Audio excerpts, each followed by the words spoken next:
दुलाराय बर' फरायसा आफादा 1957 मायथाइनि 15 फेब्रुवारियाव जोनोम जादोंमोन आरो बे संगठना दिनै फैयै फैयै 56 इयार्स मोनसे ग्ल'रियास जार्निखौ होबोबाय।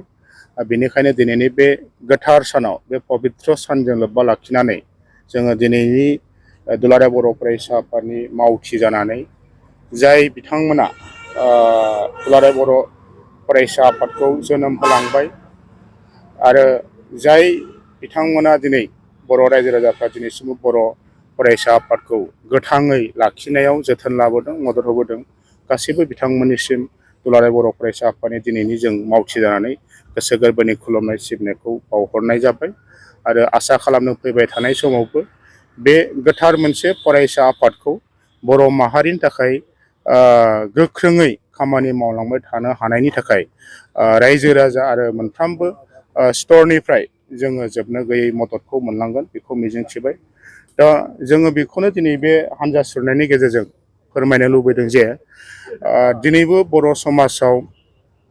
जोङो फारफ्रोमबो दिगथिं नायोबा बर' हारिया बुहुमाव जाथि हिसाबै बा हारि हिसाबै थांनानै थानांगौबा बा जोंनि सिनायथिखौ जोङो गोख्रोङै लाखिनांगौबा बा जोंनि थामोनथाय आरो जोंनि रैखाथाय जौगाथायनि बाथ्राखौ सानोबा बर' माहारिनि गेजेराव दुलाराय बर' फरायसा आफादा माने गोख्रोङै दिनैबो खामानि मावनांगौनि मोनसे समा जोंखौ खावलायदों। बेनिखायनो जों दिनै दुलाराय बर' फरायसा आफाद चिरां जिल्लानिफ्राय जेसेबां जों इउनिट लेभेलनिफ्राय दख'रा लेभेलनिफ्राय आरो जिल्ला लेभेलनि जों बिबानगिरिफ्रा मोनसे बर'नि सिनायथि ट्रेडिसनेल जि ड्रेस गामसा गस्ला गुफुर जों एबसुनि लग'आव थानाय थफि गाननानै आर'नाइ लानानै जोङो फिन खनसेबाव दिनैनि बे गोथार सानजों जोङो रायजो राजानो मेसेज फोरमायनो लुबैदों जे दुलाराय बर' फरायसा आफादा फैबाय थानाय समाव बर' माहारि रैखाथिनि थाखाय बर' माहारिनि जौगाथिनि थाखाय जोङो बारसोमनानै बावसोमनानै खामानि मावलांगोन बे बाथ्राखौ जों दिनै गोथाङै रायजो राजानि फारसे जोङो फोरमायथिदों आरो दिनैनि एबसुनि मावथिफ्रा बे आथालनि मावथिफ्रा जों समाय लागोन जे दिनैनि बे गोथार बुब्लियाव जोङो दा एसे उनावहाय जोङो गोजोन आरो सान्थि खौसेथिखौ नोजोर होनानै दुलाराय बर' फरायसा आफादनि 52थि जि जोनोम सान बेजों लोब्बा लाखिनानै गासै जों 52था आलारि बाथि सावगोन जों आरो बे आलारि बाथि सावनायनि गेजेरजों जों समान लागोन जे जों फिन खनसेबाव दिनैनि गोदान एबसुनि मावथिया बर' जाथिनि थाखाय जोङो जेब्लायबो सांग्राङै आरो गोख्रोङै खामानि मावनो जानजि खाफ्राबाय। दिनैनि बे 52थि बे जोनोम सानाव मा मा हाबाफारि लादों ओरैनो रेलिल' दुलाराय बर' फरायसा आफादा सेन्ट्रेल जि कमिटि बिथांमोना दिनैनि बे गोथार सानखौ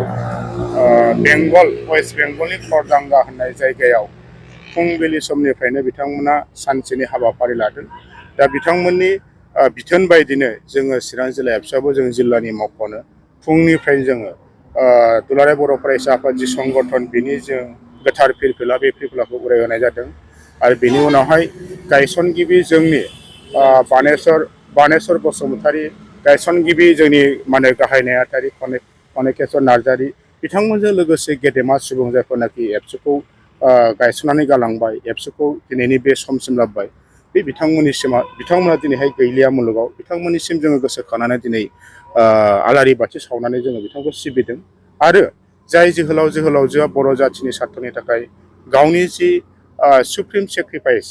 खालामलांबाय बर' माहारिनि थाखाय बिथांमोनखौबो जों मुंख्लंफोरखौ गोसोखांनानै दिनैहाय आलारि बाथि सावदों बिबार बावदों आरो दा फैयै फैयै बेलासिनि जोङो